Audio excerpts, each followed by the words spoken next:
comes a bold knight. Whoa, boy! Whoa! Whoa, boy!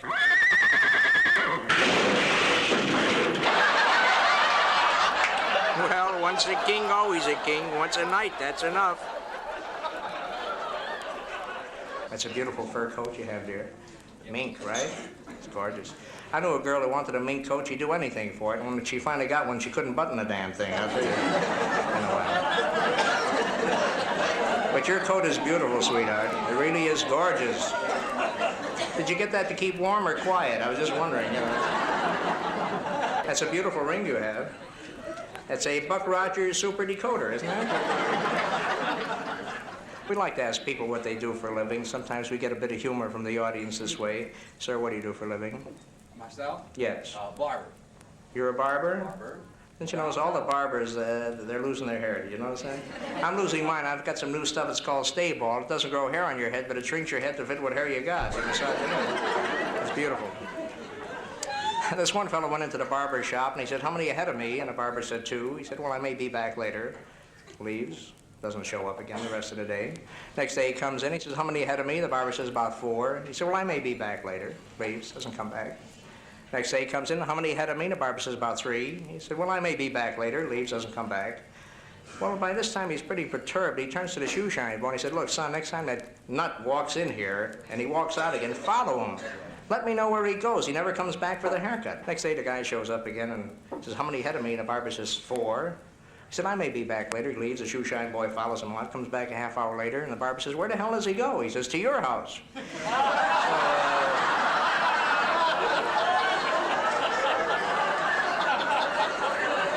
It's kind of cute. I'm sure glad you showed up tonight. We're giving away nude pictures of Robert Hall. And later on, we're going to have a juggler. He juggles 10 knives. And then for an encore, he juggles 10 fingers. You know, he's not very good at it. I bet you that. 2 little sports cars collided. Their bumpers locked. They couldn't get apart. And near side, a little old lady ran out with a bucket of cold water. You should have seen it. Kind of cute.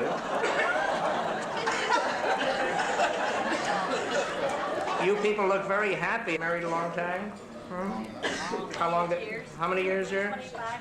25 and 28. Gee, that's a record nowadays. I went to a wedding last week. I had a good seat next to the bride's attorney. He was taking notes. Do you have a lot of children? Grandchildren? How many of your own do you have? 3. 3 kids? 1 of each. Well, they have a third kind now since Christine Jorgensen became popular, you know. You have 3 children, huh? That's a nice family. We had a gal in here last night, had 10 kids. I said, are you Catholic? She said, no, but I'm a sexy Protestant, I'll tell you that. We swing at our house. One gal had 4 boys, always wanted a girl. She named them Adolf, Rudolph, Get Off, and Stay Off. One woman had 14 children. 14. Every year she'd call the doctor. She'd, Doc, I'm ready. And she'd run over to his office. Sometimes she'd walk, you know. And he delivered a baby. And she had 14 kids. And then he didn't see her for about 3-4 years, and he met her on the street one day and said, Mrs. Murphy, I haven't seen you in a couple of years. She said, oh, it's an account of my hearing aid. He said, hearing aid? He said, yes, I used to get in bed with my husband. He used to say, you want to go to sleep or what? And I used to say, what?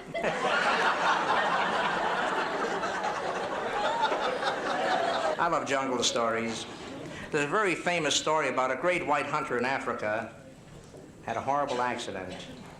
He was leading a safari through the jungle, and he dropped his double-barrel shotgun, discharging it, blowing off one of his ears, a good portion of his shoulder, and a good hunk of his ringy-dink. Well, that's as close as I can get without getting filthy. You know? Ringy-dink.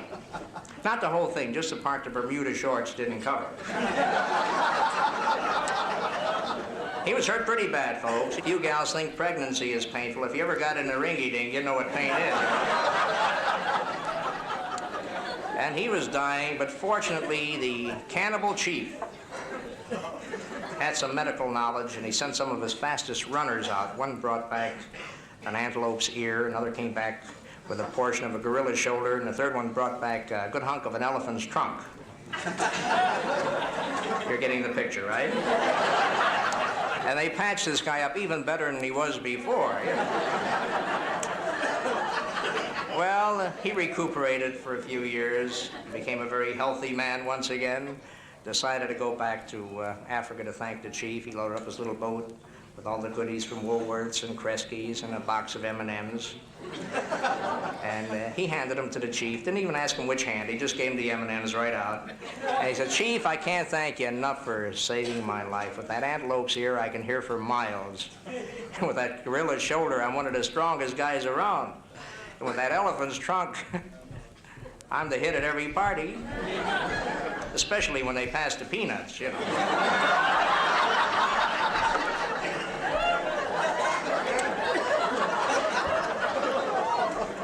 That's possible, right? You like this suit, folks? It's a gift from my wife. I got home early last night. I was lying across the bed. I didn't catch the guy, but the suit fits pretty good, you know? We're having a lot of fun here tonight at the Celebrity Club. We have some nice folks. What town are you from? Baltimore, Maryland. Baltimore, Maryland, right? You all. You have to say that in a southern accent. Well, I'm not from, I've been here. You been here? My father, I'm telling you. Is that your father? Yeah, he's Baptist. I heard you call him Daddy, but I wasn't sure he was your father there, you know. Well, he treats you very nice, I'll tell you. Have you been... Is that really your father? This is my father, and this is Mr. Mister. Mr. Mister, isn't that a wonderful name? You got a hell of an act, lady, I'll tell you that. I said hello, and she does a whole routine. You're very sweet, honey. Keep it up. I'm starting to like my wife, I'll tell you. And my mother-in-law, too, that miserable. My father from Baltimore, I want to show him a good time. I want you to show him a good time. Well, we have rooms upstairs, too. Say, this is a pretty lively hotel, ma'am. I went up to a gal in the lobby. She said, yes. I didn't even ask her. You know, it's pretty... I went up to the desk clerk. I said, "Pardon me, sir, do I register with you?" He said, "Stick around, we'll see." I had an uncle who acted that way. Now he's my aunt. I said, "Look, fella, I'd like a room." He said, "You'll have to make your own bed." I said, "Okay." So he gave me a hammer, nails, a couple of pieces of lumber. Well, I called up the manager. I said, "Pardon me, is the manager in?" They said, "No, he's out." I said, "Will he be back after a little?" They said, "No, that's what he went out for." I chased the chambermaid into the linen closet, no soap. Here's some more folks coming in. It's my partner, Tony. He's Italian. He's the president of the Elliot Ness fan club. His granddaddy was a tail gunner on a beer truck in Cicero. How are you? There's a nice tall girl. Jump ball. Hi, folks. Tall gentleman. Will you get my ball off the roof, please? You can't make fun of people too much. They answer you back. We had a drunk in the audience the other day, and he was singing to himself. Yeah, yeah, yeah, yeah. I said, "What are you singing?" He said, "Alto." One drunk was lying at the foot of the bar, staring straight up. The bartender leaned over and he said, "Sir, may I get you a stool?" He said, "No, I'll just stand here."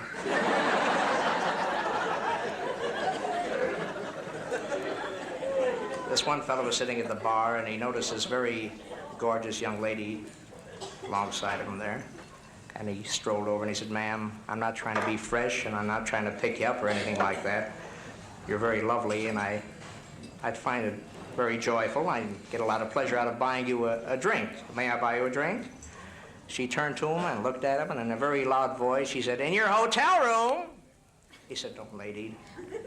Everybody's staring. You got the wrong idea. Gee, I'm a nice man. I just wanted to buy you a drink. I'm not..." And everybody was staring. The guy was a timid guy, and he was embarrassed. You know, he said, "Look, lady, all I want to do is buy you a drink.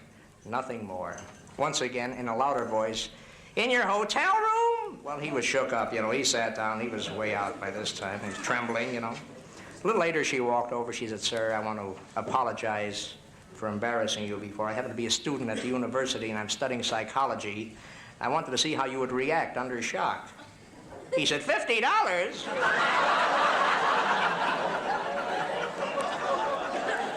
You know, with all this war talk, I'll never forget the day we showed up at the induction center.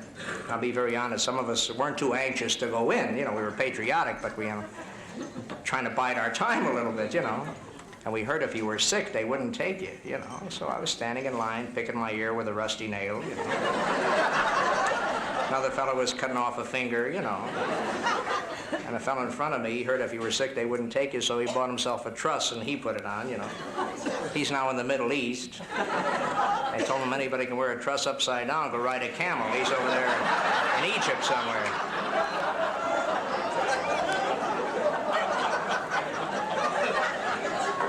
Well, I was next in line. I dropped my compact. He hit me with his purse and he said, "You're in, Daddy." I'll tell you. And a medical doctor looked at me and he said, "You're going to be on our side?" You know, I didn't look too good, I'll be honest. I said, "I'm here for that purpose." He said, "See that bottle up on that shelf? I want you to fill it." I said, "From here?" I said, "I want to get in the Army, not the fire department." He said, "Don't get smart, kid. Get into that room full of naked men and take your clothes off." I said, "Don't push me around. I've got connections." So he took me by my connections and he threw me into the room full of naked men. We're standing around in a nude. It's damn cold and no pockets. And who said all men are created equal? One guy ran over, he said, "Single file men inspection." A mile-long line, naked men, single file, close together. I said, "What are you so bashful about? If I had what you got, I wouldn't be bashful." I said, "I know, but it belongs to the fellow back of me."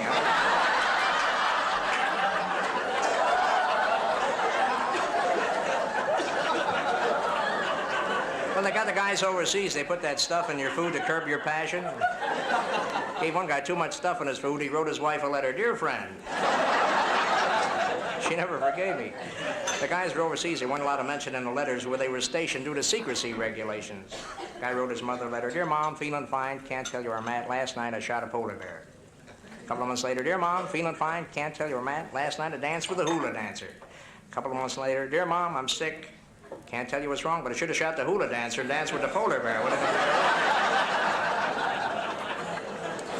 When they got the guys in the Army hospitals, they weren't allowed to gamble or play cards. They figured out a method of playing poker by using the diagnosis charts you find in front of the bed. First guy looked at his hand. He said, "I got a pair of hernias." Second guy says, "I have 3 ruptures." Third fellow says, "Well, I have 4 enemas." Well, they gave him the pot. I guess he had a full house or a royal flush or something like that.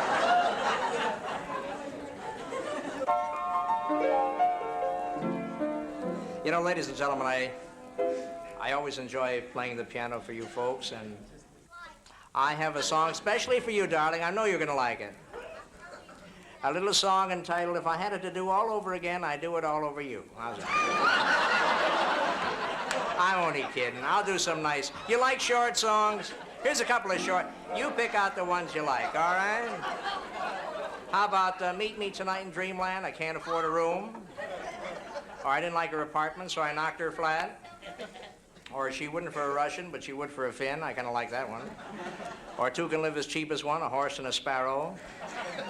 Or "I Can't Get Over a Girl Like You, So Get Up and Answer the Phone Yourself"?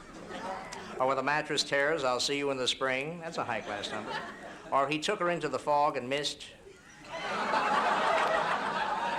Perhaps a little Arabian song entitled "Oh, What a Bag Dad Had." Or "Malcolm, Get the Talcum, You're the Chap for Me." I thought that was kind of cool. Now, I'll tell you, we'll do a little medley of short songs, and you pick out the ones you like.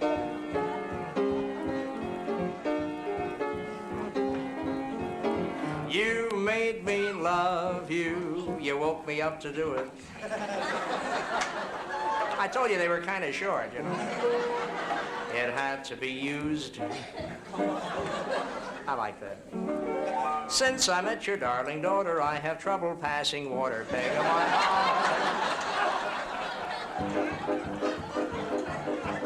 You call everybody number, and everybody calls you number 2.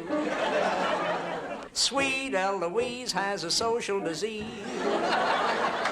Why, it's better to be cautious than wake up feeling nauseous in the morning. Hey there, you with a tie in your fly. They're not making the girls as cute this year. Wish I was queer. No, I got it. I'm as lonesome as a Gentile in Miami.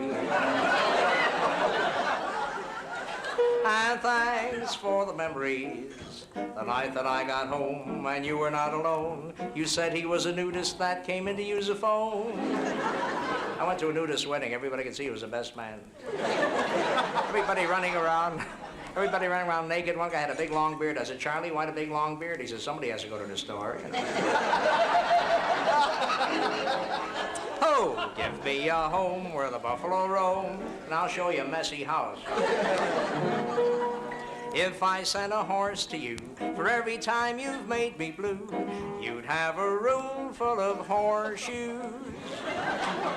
That was pretty close, huh?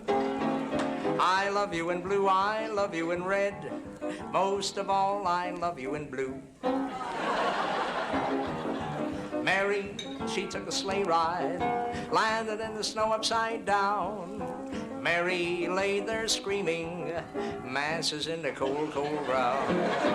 Nellie bought a brand new dress, the dress was very thin. She asked me how I liked it, and I answered with a grin, wait till the sun shines in. My Uncle Ned was 83 when he decided that he would wed. So he took his bride to the honeymoon hotel, and they both got ready for bed. Now she was young and beautiful, and ready for night of bliss. But the old guy let out a sigh, and he spoke to her something like this. Kiss me once and kiss me twice, kiss me once again. It takes a long, long time. Kiss me once and kiss me twice, kiss me once again. It takes a long, long time. Now I don't want to seem to be a bore, kid, but it would take you just as long to raise an orchid. Kiss me once and kiss me twice and kiss me once again. Woo-hoo! Takes a long, long time. Well, look at my cousin, Sam Poontang. He was 90 when he got married a girl 21. It's like buying a book for somebody else to read. Every night she's going to find old age creeping over her. Understand, on the wedding night, she went off on a bender. Sidney Bender from Kansas City, a hell of a guy. And old Sam Poontang went over to see his doctor. He said, Doc, have you got some pills or something that'll kind of straighten me out? Doc said, I have these pills, drop them in any liquid you happen to be drinking that night. It's going to take good care of you. He noticed his young bride was making some noodle soup, and when she wasn't looking, he dropped the pills in a noodle soup. That night they were waiting for dinner. He said, honey, why don't you bring out the soup? She said, we're waiting for the noodles to lay down there a little bit.